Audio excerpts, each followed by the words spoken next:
الحمد لله نحمده ونستعينه ونستغفره ونؤمن به ونتوكل عليه ونعوذ بالله من شرور أنفسنا ومن سيئات أعمالنا من يهده الله فلا مضل له ومن يضلله فلا هادي له ونشهد أن لا إله إلا الله وحده لا شريك له ونشهد أن سيدنا ومولانا محمدا عبده ورسوله أما بعد فأعوذ بالله من الشيطان الرجيم بسم الله الرحمن الرحيم إنا أعطيناك الكوثر فصل لربك وانحر إن شانئك هو الأبتر۔ اے پیغمبر، یقین جانو ہم نے تمہیں کوثر عطا کر دی ہے، لہٰذا تم اپنے پروردگار کی خوشنودی کے لیے نماز پڑھو اور قربانی کرو۔ یقین جانو تمہارا دشمن ہی وہ ہے جس کی جڑ کٹی ہوئی ہے۔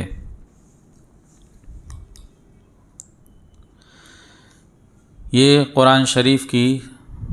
سب سے چھوٹی سورت ہے۔ اس کے اندر 14 کلمے اور 42 حروف ہے۔ اللہ رب العزت نے اس کو کب نازل فرمائی، اس کے شان نزول کے متعلق ہم نے کچھ بات سنی تھی کہ جب عاص ابن وائل نے ان کے بیٹے کے انتقال پر، اللہ کے رسول صلی اللہ علیہ وسلم کے بیٹے کے انتقال پر خوشی منائی، تو اللہ رب العزت نے یہ صورت نازل فرمائی۔ اس کے اندر آپ کو 2 خوشخبری اور 2 حکم دیے۔ پہلی آیت میں خوشخبری اور تیسری آیت میں ایک خوشخبری، اور درمیان کی آیت میں 2 حکم دیے۔ پہلی آیت میں جو خوشخبری دی ہے وہ یہ ہے کہ آپ کو کوثر عطا کی گئی۔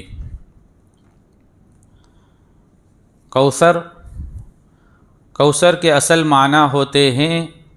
بہت زیادہ بھلائی کے،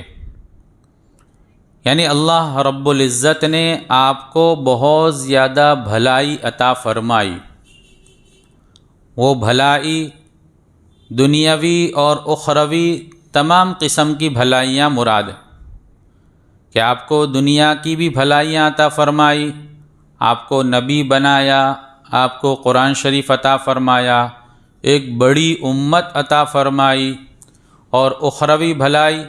کہ آپ کو آخرت میں بھی بڑی عزت دی اور آپ کو کوثر عطا کی۔ ایک ہے نہر کوثر، ایک ہے حوض کوثر۔ اللہ رب العزت نے جنت میں ایک نہر بنائی۔ اس نہر کے اندر اللہ نے 2 پرنالے رکھے، پنڈال جس کو کہتے ہیں ہم، اور وہ پنڈال اور وہ پرنالے ایک سونے کا اور ایک چاندی کا۔ تو وہ جو نہر ہے اس کو بھی کہیں گے، اس کو کہا گیا نہر کوثر جو جنت میں ہے۔ اللہ رب العزت نے آپ کو وہ بھی عطا فرمائی، جیسا کہ اس کی فضیلت میں آتا ہے، حدیث کی کتابوں میں ہے کہ اللہ کے رسول صلی اللہ علیہ وسلم نے معراج کے موقع پر دیکھا کہ جنت کے اندر ایک بہترین نہر ہے، اور اس کے دونوں کناروں پر موتیوں کے قبے بنے ہوئے، ایک بڑا موتی اور اس موتی کو اندر سے تراشا گیا، اور اس کے اندر اس کی مٹی خوشبودار مٹی، تو وہ اندر سے تراشا گیا اور وہ بڑا بہترین 1 پیس کے اندر، یعنی ایک ہی موتی، اور اس کے اندر جو ہے تراش کر اور کھود کر جو ہے بہترین موتی بنایا گیا، قبہ بنایا گیا رہنے کے لیے۔ وہ نہر کی دونوں طرف ہے۔ تو اللہ کے رسول صلی اللہ علیہ وسلم نے حضرت جبرائیل سے سوال کیا کہ یہ کیا چیز ہے، کس کا ہے؟ تو حضرت جبرائیل علیہ السلام نے جو ہے فرمایا کہ یہ نہر کوثر ہے جو آپ کے لیے تیار کی گئی۔ تو ایک ہے جنت کے اندر نہر کوثر، اس کے اندر 2 پرنالے ہیں، ایک سونے کا اور چاندی کا، اور اسی نہر کوثر سے اس پرنالے کے ذریعے میدان حشر کے اندر حوض کوثر ہوگی، اور وہاں سے پانی اسی پرنالے کے ذریعے سے حوض کوثر میں ڈالا جائے گا۔ تو اللہ کے رسول صلی اللہ علیہ وسلم کو حوض کوثر بھی عطا کی گئی، جو آپ کی امت اس کے اندر سے پانی پیے گی۔ تو اللہ رب العزت نے پہلی خوشخبری دی کہ اللہ نے آپ کو جو ہے حوض کوثر عطا فرمائی۔ کوثر سے آپ کی اولاد بھی مراد لی جا سکتی ہے کہ اللہ رب العزت نے آپ کو بہت زیادہ اولاد عطا فرمائی، اور اولاد کی 2 قسمیں ہیں، ایک حقیقی اولاد اور ایک مجازی اولاد۔ حقیقی اولاد جو حضرت فاطمہ رضی اللہ تعالی عنہا سے سلسلہ چلا، اور دنیا میں سعادات آج ہم دیکھتے ہیں کہ بڑی اکھی دنیا میں پھیلے ہوئے ہیں، تو وہ آپ کی گویا حقیقی اولاد ہوئی۔ اور مجازی اولاد جو آپ پر ایمان لے کر آئے، وہ آپ کی مجازی اولاد ہے۔ تو اللہ رب العزت نے اتنی بڑی امت عطا فرمائی، تو کوثر سے وہ بھی مراد لیا جا سکتا ہے۔ جیسا کہ آتا ہے ترمذی شریف کی حدیث ہے کہ قیامت کا دن قائم ہوگا، اور حضرت آدم علیہ السلام سے لے کر قیامت تک کے سارے لوگ جمع ہوں گے، اور وہ صفوں میں کھڑے ہوئے ہوں گے، اور اس وقت 120 صف لگے گی۔ ان 120 صف میں 80 صف امت محمدیہ کی ہوگی، اور بقیہ 40 صفوں کے اندر، باقی کے 40 صفوں کے اندر بقیہ جتنے نبی اور رسول آئے ہیں ان کی امت ہوگی۔ تو اللہ رب العزت نے کتنی بڑی امت عطا فرمائی آپ کو۔ تو کوثر سے ایک وہ بھی مراد لیا جا سکتا ہے۔ کوثر سے ایک علم بھی مراد لیا جا سکتا ہے کہ اللہ رب العزت نے آپ کو اور آپ کی امت کو جو ہے ایک علم عطا فرمایا، زیادہ علم، جو اگلی جتنی امتیں گزری ہے ان سب کے حالات اور ان کی معلومات، اور اس کے بعد اس امت کو اللہ رب العزت نے مختلف قسم کے علم عطا فرمائے، تو آپ کی امت کو بہت زیادہ علم بھی دیا گیا۔ تو اللہ رب العزت نے پہلی خوشخبری یہ سنائی کہ اللہ نے آپ کو کوثر عطا فرمائی، اور کوثر سے کیا کیا مراد ہے اس کو ہم نے سنا۔ دوسری خوشخبری تیسری آیت میں اللہ نے فرمائی کہ یقین جانو کہ تمہارا دشمن ہی ہے جس کی جڑ کٹی ہوئی ہے، اور اس سے مراد جو ہے وہ خوشی منانے والے کفار لوگ ہیں جنہوں نے آپ کو ابتر کہا تھا کہ آپ کی جڑ کٹی ہوئی ہے۔ تو اللہ نے اس میں خوشخبری دی کہ آپ کی جڑ تو کٹی ہوئی نہیں ہے، بلکہ آپ کی اولاد کا سلسلہ تو جاری رہے گا، آپ کا نام تو ہمیشہ روشن رہے گا، قیامت تک آپ کا نام لینے والے دنیا میں موجود رہیں گے، اور جو خوشی منا رہے ہیں انہی کا نام جو ہے کٹنے والا ہے، اور انہی کی دم کٹی ہوئی ہے، اور انہی کی جڑ کٹی ہوئی ہے۔ اللہ رب العزت نے حضرت محمد صلی اللہ علیہ وسلم کے نام کو بلند کیا، اور آپ کے نام کو جاری رکھا، اور آج تک آپ کا نام لینے والے دنیا میں کروڑ ہا کروڑ لوگ موجود ہیں۔ اور وہ دشمن جس نے اس طرح طعنہ دیا تھا، اس طرح جملہ کہا تھا، اس کا نام و نشان ختم ہو گیا، اس کو کوئی جاننے والا نہیں ہے، اگر کوئی اس کا تذکرہ بھی کرتا ہے تو برائی کے ساتھ کرتا ہے۔ اللہ نے آپ کا نام ایسا بلند کیا کہ دنیا میں گویا ہر وقت آپ کا نام لیا جا رہا ہے۔ اللہ رب العزت نے آپ کا نام اذان میں اپنے نام کے ساتھ جوڑ دیا کہ جب بھی اذان ہوگی تو جہاں اللہ کی گواہی دی جائے گی وہاں حضرت محمد صلی اللہ علیہ وسلم کے رسول ہونے کی گواہی بھی دی جائے گی۔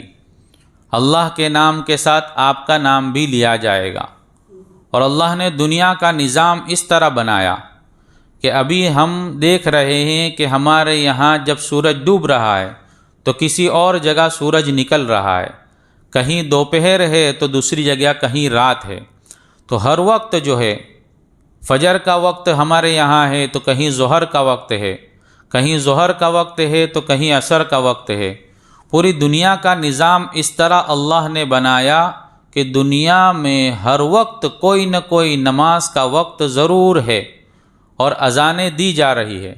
ایک اذان ختم ہوئی کہ دوسری اذان شروع ہوئی، دوسری ختم ہوئی کہ تیسری ہوئی۔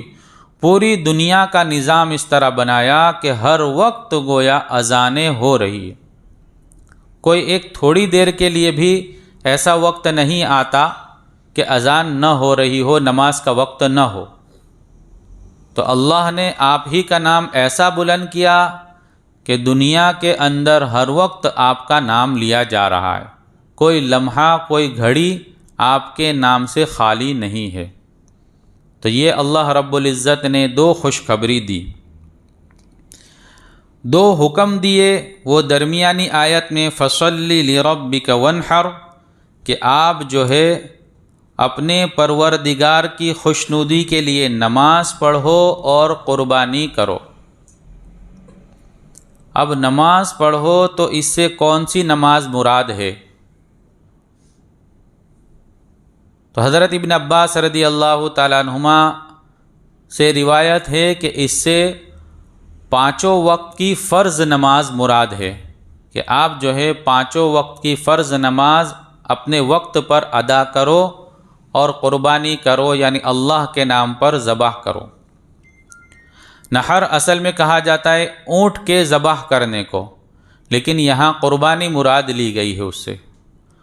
لیکن حضرت انس رضی اللہ تعالیٰ عنہ کی روایت سے معلوم ہوتا ہے کہ یہاں نماز سے مراد عید الاضحیٰ کی نماز مراد ہے، بقر عید کی نماز مراد ہے کہ عید الاضحیٰ کی نماز ادا کرو اور پھر قربانی کرو۔ اسی وجہ سے اللہ کے رسول صلی اللہ علیہ وسلم کا پہلے معمول یہ تھا کہ آپ پہلے قربانی کرتے تھے اور پھر نماز ادا کرتے تھے، لیکن جب یہ صورت نازل ہوئی تو اس کے بعد سے آپ کا معمول یہ رہا کہ پہلے نماز ادا کی جاتی ہے اور پھر اس کے بعد قربانی کی جاتی ہے، اور وہ معمول آج تک جاری ہے، قیامت تک جاری رہے گا کہ پہلے لوگ نماز ادا کرتے ہیں عید الاضحیٰ کی اور اس کے بعد پھر قربانی کرتے ہیں۔ یہ حوض کے متعلق جو ہم نے سنا، حدیث پاک میں اس کی بہت ساری تشریحات آئی ہیں کہ اللہ رب العزت نے اس حوض کوثر کو کیسا بنایا۔ بہت ساری روایتوں کا خلاصہ ہم یہ سمجھتے ہیں کہ اللہ رب العزت نے میدان حشر میں جو حوض بنائی ہے وہ چوکور ہے، چورس ہے، بالکل چورس، جتنی لمبائی ہے اتنی ہی چوڑائی ہے۔ اللہ کے رسول صلی اللہ علیہ وسلم نے اس کی لمبائی اور چوڑائی کے متعلق یوں ارشاد فرمایا کہ میری حوض ایسی ہے کہ اس کے ایک کنارے سے دوسرے کنارے تک جانے میں 1 مہینے کی مسافت لگتی ہے۔ یعنی اس زمانے میں جو پیدل چلتے تھے لوگ، تو 1 مہینہ جتنا آدمی چلنے پر پہنچتا ہے اتنی لمبائی ہے اور اتنی ہی چوڑائی ہے، گویا چورس حوض کوثر اللہ نے بنائی۔ اور اس کا پانی ایسا ہے جو دودھ سے زیادہ سفید، شہد سے زیادہ میٹھا اور برف سے زیادہ ٹھنڈا، اور 1 مرتبہ آدمی اگر اس میں سے پی لیتا ہے تو پھر اس کو کبھی بھی پیاس نہیں لگے گی۔ جنت میں چلا جائے گا تب بھی اس کو پیاس نہیں لگے گی، بلکہ جنت میں جانے کے بعد اگر وہ کبھی کچھ پیتا بھی ہے تو شوق کے لیے پیتا ہے، پیاس کی وجہ سے نہیں پیے گا، چونکہ اس نے ایک مرتبہ حوض کوثر سے پانی پی لیا، اور وہ حوض کوثر پر جو ہے اتنے زیادہ پیالے رکھے ہوئے ہیں جیسے کہ آسمان میں ستارے، اتنے زیادہ پیالے ہوں گے، اور اللہ کے رسول صلی اللہ علیہ وسلم اپنی امت کو اس میں سے پانی پلائیں گے۔ تو صحابہ نے سوال بھی کیا کہ آپ جو ہے اپنی امت کو کیسے پہچان لیں گے؟ تو اللہ کے رسول صلی اللہ علیہ وسلم نے اس کی علامت اور نشانی یہ بتلائی کہ میں اپنی امت کو اعضائے وضو سے پہچان لوں گا، کہ جو اب آدمی وضو کرتا ہے تو اس کے اندر جو جو چیزیں دھوتا ہے، چہرہ ہے، ہاتھ ہے، پیر ہے، تو یہ اعضائے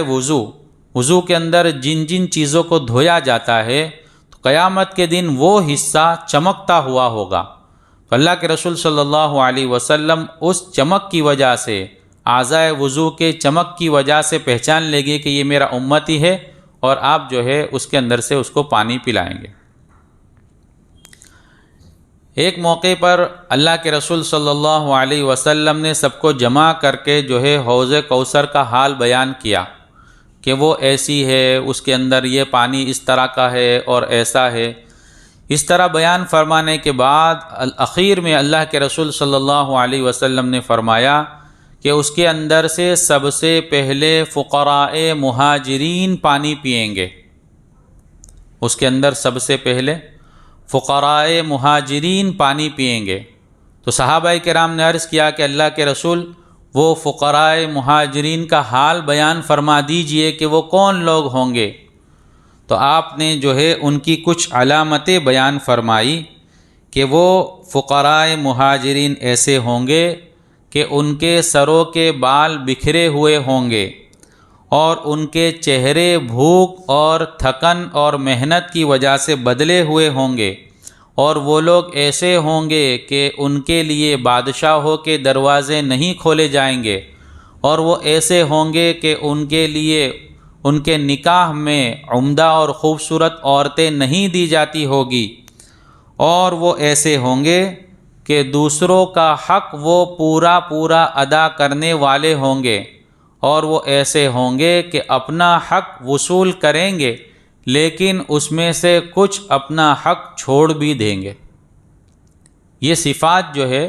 ان فقراء مہاجرین کی اللہ کے رسول صلی اللہ علیہ وسلم نے بیان فرمائی کہ ان کے سروں کے بال بکھرے ہوئے ہوں گے، اور وہ بھوک اور محنت کی وجہ سے ان کے چہرے بدلے ہوئے ہوں گے، اور ان کی یعنی اتنی عزت نہیں ہوگی کہ بادشاہ لوگ، بڑے بڑے لوگ ان کے لیے اپنے دروازے کھول دیوے، اور عمدہ اور خوبصورت لڑکیاں ان کے نکاح میں دی جاوے، ایسے نہیں ہوں گے۔ اور وہ اخیر میں جو دو صفات بیان فرمائی کہ وہ لوگوں کے حق تو پورے ادا کریں گے، یعنی کسی کا حق کبھی بھی نہیں دبائیں گے، اور جو اپنا حق نکلتا ہوگا اس حق کے اندر وہ کچھ چھوڑ بھی دیں گے، یعنی کسی نے حق ادا نہیں کیا تو کہ چل کوئی بات نہیں، اس نے حق ادا نہیں کیا۔ آج ماحول یہ ہے کہ اپنا جہاں حق لینے کا ہوتا ہے وہاں آدمی بڑا طاقتور بن جاتا اور پورا وصول کرتا ہے کہ نہیں، میرا حق تو میں چھوڑوں گا ہی نہیں، ذرا بھی نہیں چھوڑوں گا، اور جہاں حق دینے کی بات آتی ہے تو وہاں آدمی ڈھیلا پڑ جاتا ہے۔ تو وہ فقراء مہاجرین کی صفات تو یہ بیان فرمائی کہ وہ دوسروں کے پورے حق ادا کر دینے والے ہوں گے،